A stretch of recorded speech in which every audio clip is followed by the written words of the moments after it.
Call to order this meeting of the Chillicothe Board of Education. Roll, please. Mr. Hartness. Present. Mrs. Shoemaker. Present. Mr. Bonner. Present. Mrs. Corzine.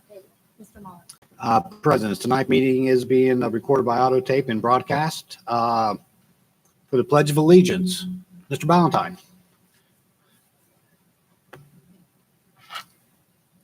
Good evening. One of the things we do yearly is our spelling bee, and I'd like to recognize Lucas Metler of the 8th grade as our spelling bee champion for the 7 and 8 building. So Lucas, if you'd come on up and lead us in our pledge of allegiance.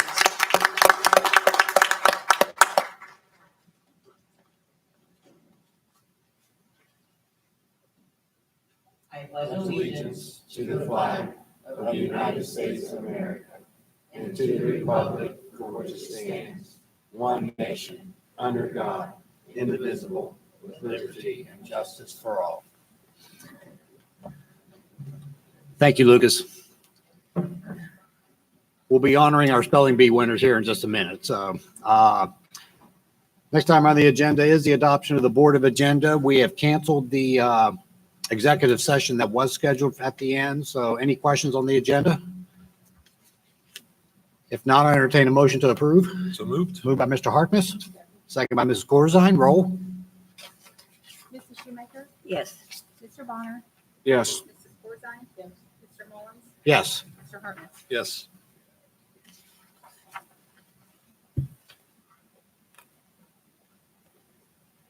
Okay. Turn it back on.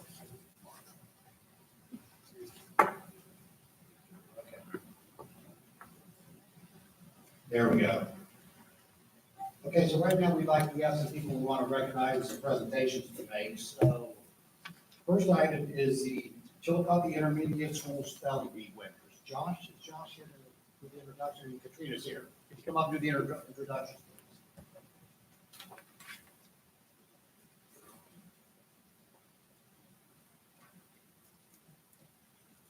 So in third place, we have Reagan Helmet.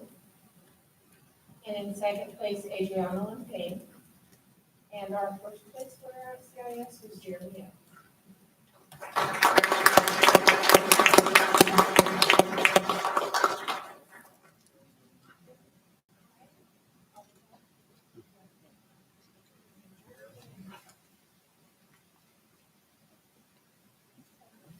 Who else we have?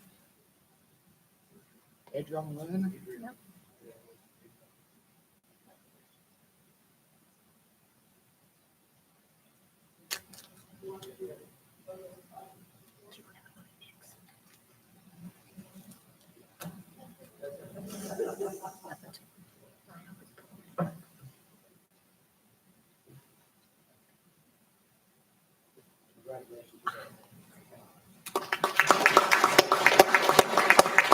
And now for our middle school winner, Mr. Valentine.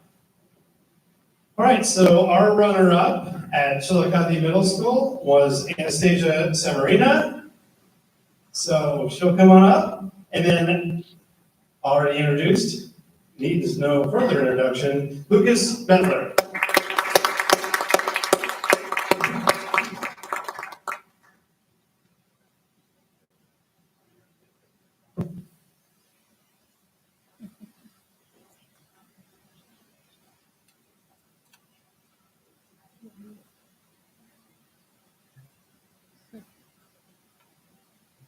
Congratulations, everyone.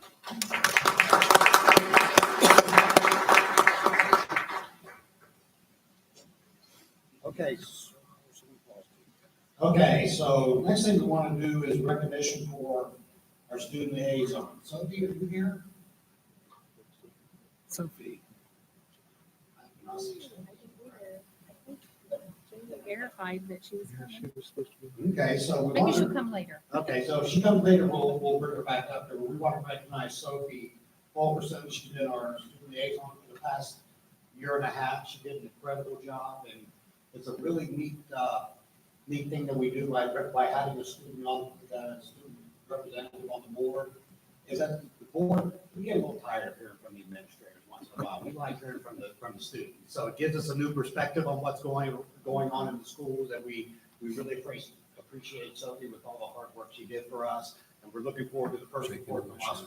So, okay, the next item on our presentations is an update on the winter's farmers market. Logan, come on, please.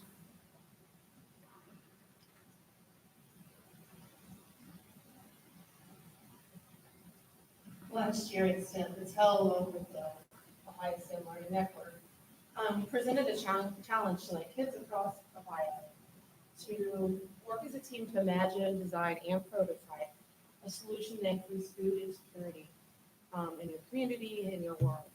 So we used the giant whiteboards in the new school, and we just started brainstorming. Just where does your food come from? Where do you get it from? Where do you go shopping? What's the process of getting food? And we took all these ideas and we took them to that next level. And the group of girls over tonight took an idea of looking at a community where kids who may have trouble with transportation getting fresh food.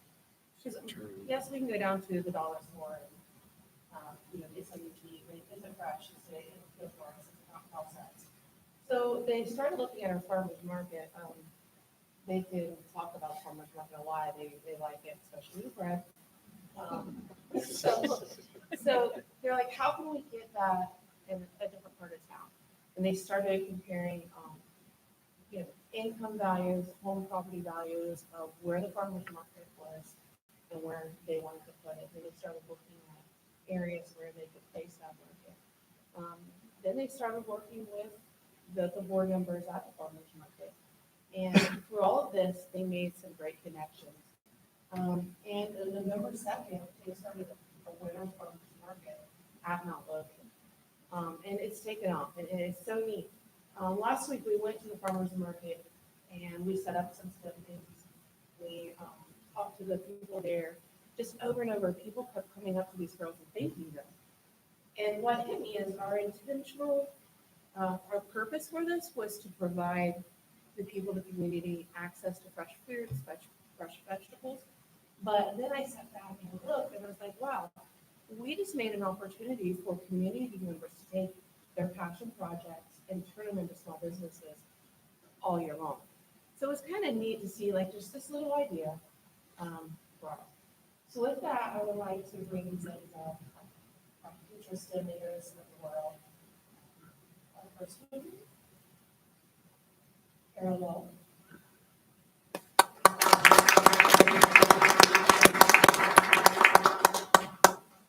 So Carrie's in 10th grade this year. We started last year. She was in 4th. More adults. She is our young one. We have 3 4th graders and a 3rd grader last year. Chloe Rose.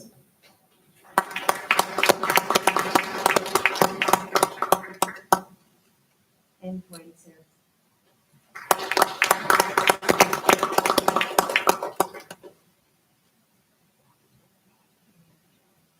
The market's open 9 to noon every Saturday. That was good.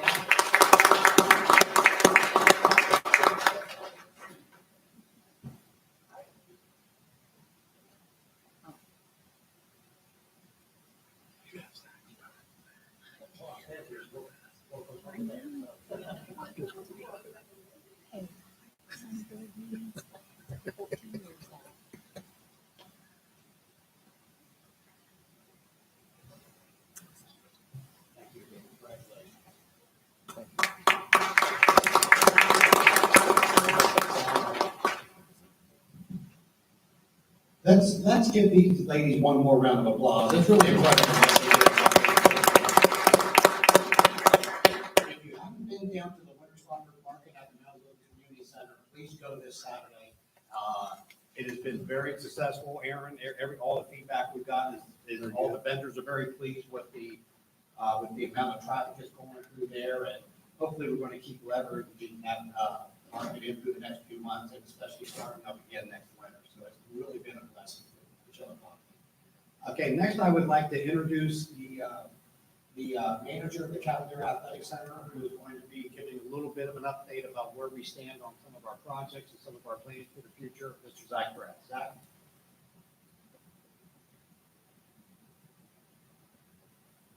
Okay, so this evening we'll just briefly talk about what we're doing at Cavalier Athletic Center, and then a bigger update will come from our renovation project, specifically what we've got planned to happen over the next year.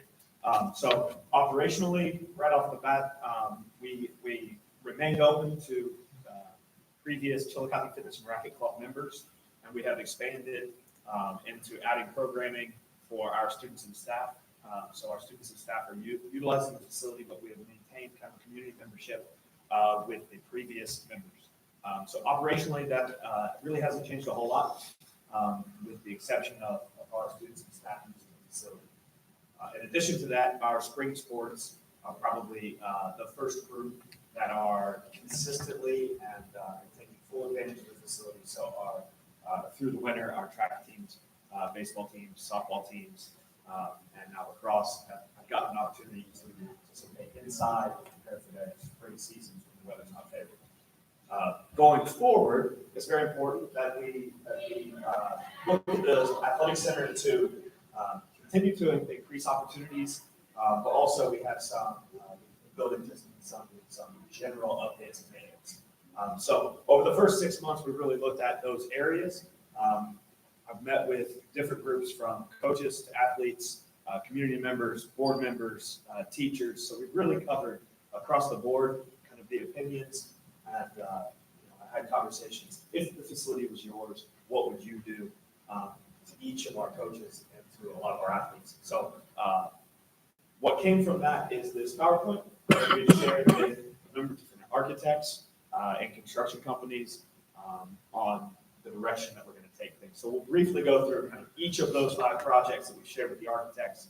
Kind of our next move would be to decide on an architect and specifically design each of those spaces particular to the needs of the space. So obviously, exterior renovation is going to be very important as we add programming. We're looking for parking, but also kind of just a facelift to the exterior. A couple of those pictures. So that's an overhead shot of potentially a new parking lot and the entrance, the 2 key exterior renovations. It's one of the 5 projects. We're excited about having the esports arena and a spectator space as an addition to our athletic center. Right now, the plan is to renovate the 2nd floor of the athletic center for esports and spectator space. Then there are some pictures that follow.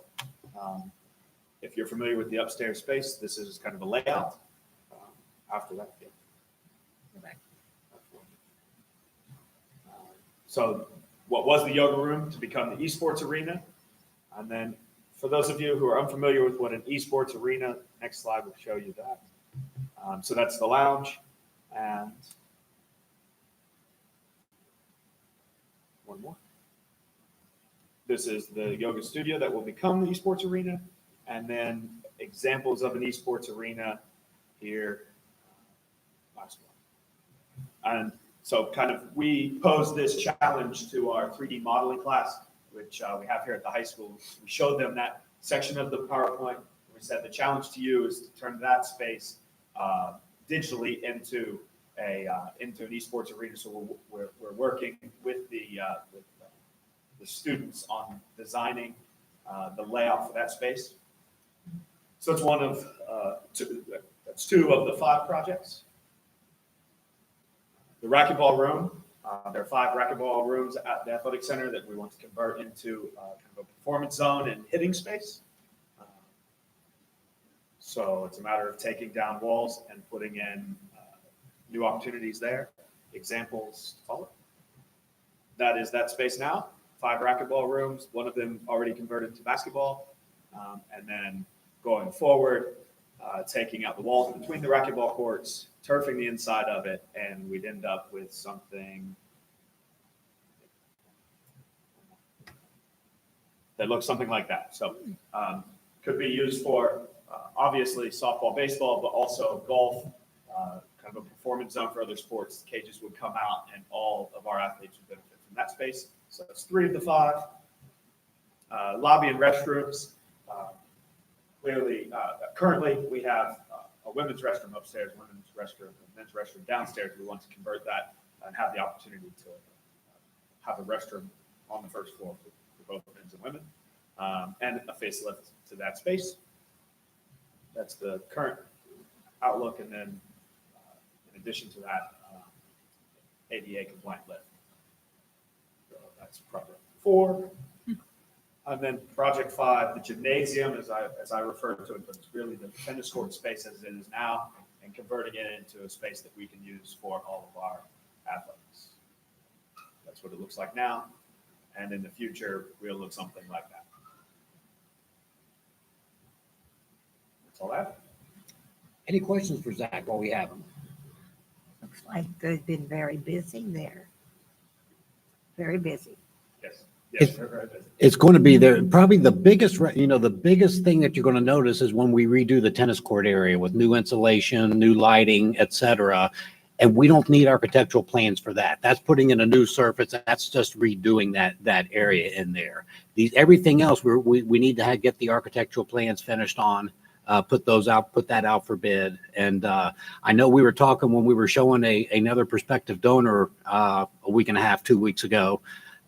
Luke Bonner, our assistant AD, mentioned that he talked with OSHA about the possibility of hosting tennis tournaments there. And about that surface that you saw, I'll bring a sample of it to the next meeting to show you. It almost looks like the old egg crate type. Your egg carton, milk carton type thing. It's made like that, but it's an incredibly durable surface. The bounce was fantastic, and it's a lot softer on your feet and on your muscles than asphalt or concrete. So, and what it is so tennis will still be played just as it is now. We'll still be able to potentially host some winter tournaments, things of that nature. But it's also going to then be good for volleyball, for basketball, for soccer, et cetera. It's really a true multi-sport surface at a very economical price compared to spending upwards of $350,000, $400,000 for a new surface. This one's going to come in considerably less. So Zach did a great job finding that for us. I think I need to also go ahead and mention, he talked about the esports arena.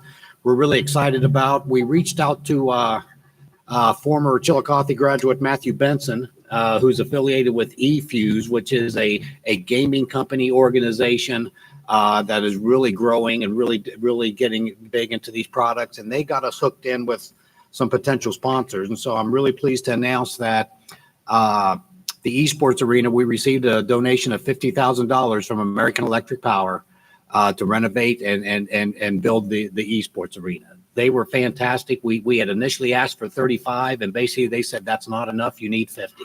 So they gave us 50, which is pretty much going to cover the entire cost of that area.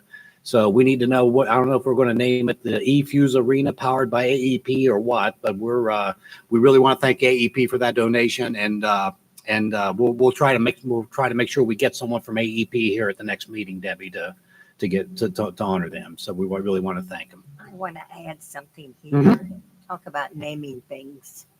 As many years that I spent around young people, you can name it all you want to, but they will have their own name. Oh, yeah. And you know what I mean? It looks good in print, but they will come up with something. And that's what it's all about. Yep. Absolutely. Yeah, I like that. Maybe put a comment in here, didn't know when the right time, but Zach's doing a great job out there. It's because you call something a sport doesn't mean it's a sport. Esports are not sports. It's playing a video game. And really, to me, they have no redeeming value. We're a school district. We promote knowledge and education and learning. And for a school district to promote the playing of video games, to say the least, is quite counterproductive. I think we could have these students spend much better time doing something else than playing video games. You can call it whatever you want, but it's playing video games promoted by a school, an institution that promotes learning and knowledge. Quite contradictory, in my opinion. Thank you. Okay. Anything else, Zach, to present? Okay. Thank you very much. And anything else? Any other questions for Zach while we have him? Nope, keep going. All righty. So we're going to take a 10-minute break for reception here to honor our spelling bee winners who are here, and we'll reconvene here in about 10 minutes. Thanks.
It's on there tonight. It's on Okay, the next on the agenda is welcome to visitors and public participation. Would anyone like to address the board this evening?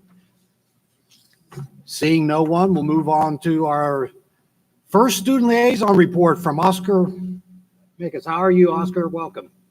Thank you. So I'm going to start off with with stuff going on at the high school. So last month we had a mental health assembly, and it was a really big success. Evan Sibrel placed 14th at the District 2 state swim meet, and will continue to swim until April. So just giving him a shout out. 30-year students will take the ACT for free tomorrow at CHS. The Sweetheart Swirl happened earlier this February. That was put on by the student council, and everyone that went had a really good time. The behavior at the high school continues to be very good. Discipline is down 35% from last year. There is a group of teachers that are piloting the ICU program.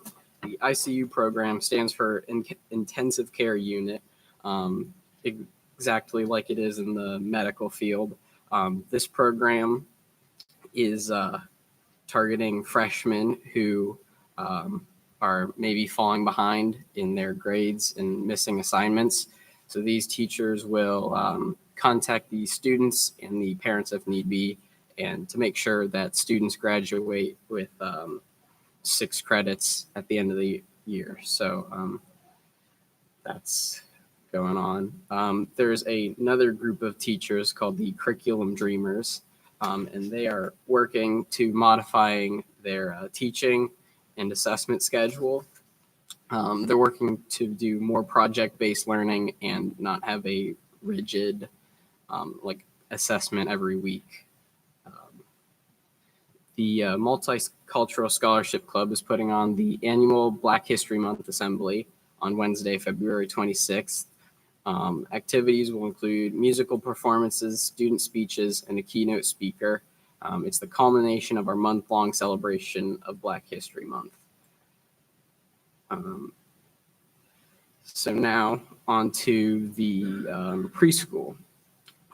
So at Mount Logan, students, family, and staff enjoyed their second annual Leukemia and Lymphoma Society fundraiser during the Week of Love, yielding over $800 from combined coin contributions and online giving. The preschool also sold wooden roses. Students dressed up in pajamas as their favorite hero in Valentine's Day gear and Cavalier colors. Top givers earned prizes and were recognized on the Facebook page. Kristen Smith held her first autism/special needs parent-to-parent support group on February 19th. 9 families were in attendance, and the group is planning to work together to bring more resources to our region. The next meeting is going to be on March 18th. Preschool staff is gearing up to begin the spring Ohio Department of Education's early learning assessments. Preschool staff, including all 7 classrooms, is participating in teacher-based team meetings and fully implementing the 4DX, 4 Disciplines of Execution operating system.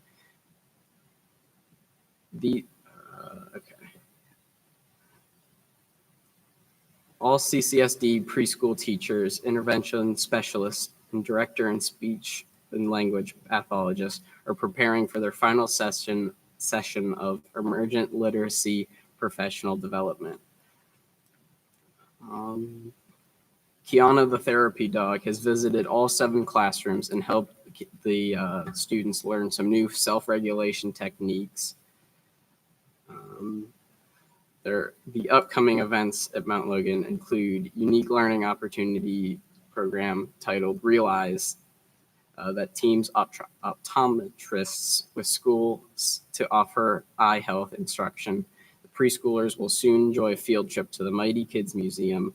A book fair and family literacy night will be held in the spring. The mobile dentist will be providing dental cleanings. Mayor Luke Feeney will be visiting with all of the children to teach about his role as a community leader. The Ohio Department of Education preschool licensing on-site inspection is expected soon. And preschool and kindergarten registration will be taking place on March 27th. That's all I have. Thank you. Okay. Oscar, thank you very much and welcome to the board. Next item, legislative update. The Ed Choice voucher discussions in Columbus, House adjourned with no resolution. They're still making their pitch for it to be income-based. The Senate is sticking with performance-based, so there is no resolution in sight right now. So the next month, I think it has to be completed in April sometime. So the next month and a half is going to be very interesting. So we'll make sure we keep everyone updated on what happens there. Treasury reports and recommendations. Mrs. Allwell. I'd like to ask the board to approve A through E. Any questions on those? I'll make the motion. Second. Second by Mr. Hartmus. Roll. Mrs. Corzine? Mr. Mullins? Yes. Mr. Hartness? Yes. Mrs. Shoemaker? Yes. Mr. Bonner? Yes. Anything else, Deb? Thank you very much. Superintendent's recommendation, filling in for our superintendent this evening, who's out with a family emergency. Mr. Brown. Yes, sir, Ms. Mullins, thank you. On behalf of Ms. Swinehart, she would like to recommend to the board approval of items A through C.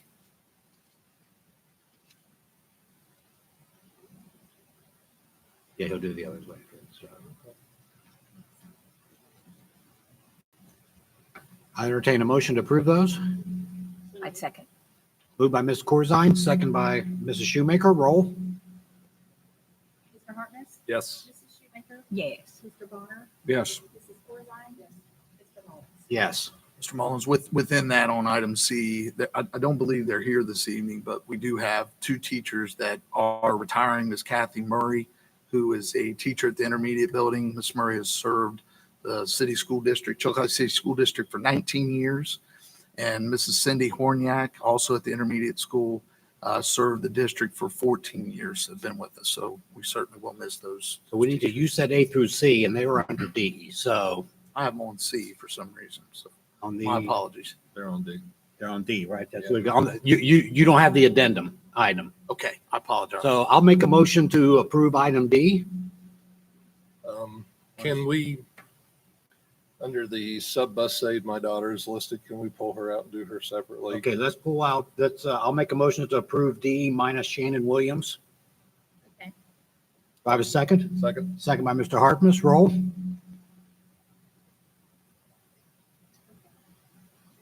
Hartness? Yes. Mrs. Shoemaker? Yes. Mr. Bonner? Yes. Mrs. Corzine? Yes. Mr. Mullins? Yes, and I'll make a motion to approve the name that was left out to the first one. Do I have a second? Second by Mrs. Corzine. Roll. Mr. Hartness? Abstain. What did I, Mr. Bonner? Yes. Mrs. Corzine? Mr. Mullins? Yes. And administrators, you don't have very much time left to talk those two teachers out of retiring. They are absolutely two of our best. We're certainly going to miss them. So, okay. Anything else, Aaron, that Debbie wanted to No, pass sir. along? Thank you very much. We really appreciate you stepping in this evening. Discussion informational items. I don't have anything. Does any other board member have anything? Not tonight. One thing we will do is I want to have a special meeting here in the next couple weeks to go through the curriculum things that we missed that committee meeting this morning and the things we were going to discuss in the executive session. So I'll have Debbie reach out to everyone as Debbie comes back and we find out her schedule, and we'll reach out and get something scheduled here in the next couple of weeks for a special meeting. Okay. And it'll just be in the board office. With that, I'll entertain a motion to adjourn. So moved. Moved by Mr. Hartmus. Second. Second by Mr. Bonner. All in favor, say aye. Aye. Opposed? We are adjourned. Thank you, everyone. Good job.